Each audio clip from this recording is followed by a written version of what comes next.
فقہ Islamic media کے نام سے یہ آئی ڈی ہے، یہ پوچھتے ہیں کہ ذاکر نائک کے بارے میں ہمارے اکابرین کا موقف کیا ہے؟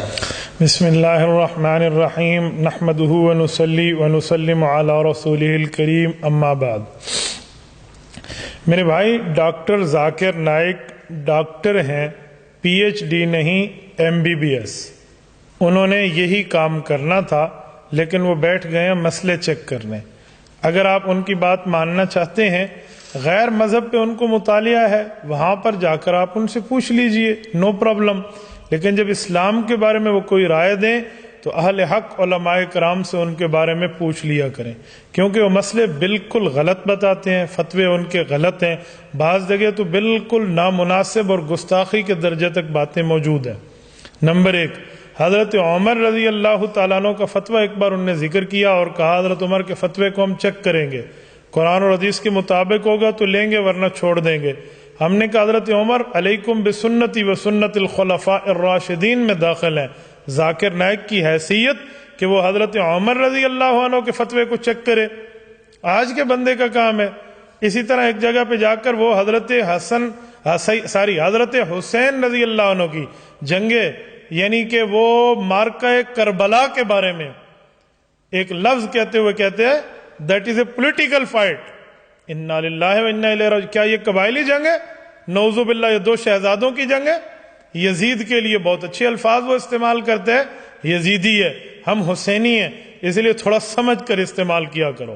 اور اس کا نظریہ یہ ہے کہ جنت میں مردوں کو عورتیں ملے گی جنہیں حورا کہتے ہیں، اور ہماری عورتوں کو جنت کا بنا ہوا مرد ملے گا جسے حورا کہتے ہیں۔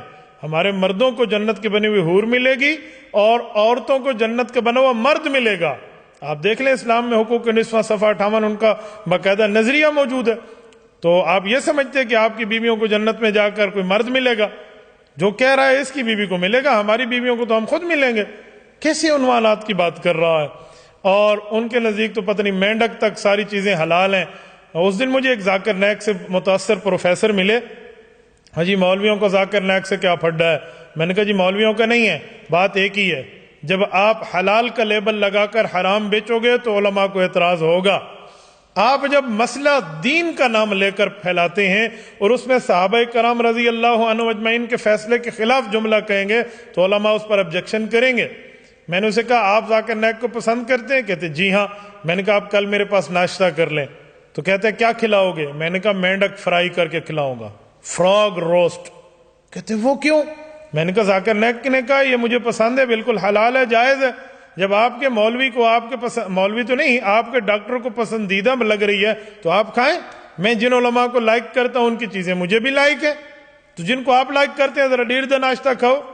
تو کہتے ہیں جی عجیب بات ہے۔ میں نے کہا بابا عجیب بات ہے، دنیا میں اس کی پسندیدہ پہ عمل نہیں کر رہے تو آخرت میں اس کے ساتھ آپ ٹھہرنا چاہتے ہیں، اسی لیے اہل سنت والجماعت اس مسئلے میں دیکھیں۔ نمبر 2، ہمارے کچھ سادہ لوگ اس کی حمایت میں بولتے ہیں اور جی آج کل ذاکر نائک فتوے نہیں دیتا۔ میں ان سے پوچھتا ہوں ہمارا اہل حق کا ذاکر نائک سے اختلاف کو فتوے دینے پہ؟ بابا ذاکر نائک کے عقیدہ غلط ہونے پہ ہے، نظریہ غلط ہونے پہ ہے، فکر غلط ہونے پہ ہے۔ اگر اس نے اپنے نظریے، اپنے فکر سے اور اپنے عقیدے سے رجوع کر لیا تو آپ ہمیں دکھائیں، ہم بھی تائید کرتے ہیں۔ جی اس کے ہاتھ میں بڑے لوگ مسلمان ہوتے ہیں، میں ایکسیپٹ کرتا ہوں، اپنا جیسا مسلمان بنا رہا ہے۔ کیسی بات کرتے ہیں بابا؟ نظریہ اس کا ٹھیک ہونا چاہیے، عقیدہ ان کا ٹھیک ہونا چاہیے۔ جب عقیدہ اس کا ٹھیک نہیں ہے تو اس کے سامنے کیے ہوئے مسلمان کا اعتماد۔ اسی لیے اگر آپ نے بات کرنی ہے تو تب کریں جب آپ ذاکر نائک کو کھل کے پڑھ چکے ہوں۔ ایک بندے نے 1-2 ملاقاتیں ذاکر نائک سے کر لیا، جی آج کل وہ فتوے نہیں دیتا۔ میں نے کہا وہ سادے آدمی، اس کا نظریہ وہی تھا، اس نے نظریے سے توبہ کی ہے۔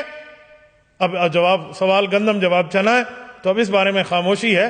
اس لیے مناسب ہے کہ آپ ذاکر نائک سے بچیں اور اہل حق علماء کی طرف رجوع کریں۔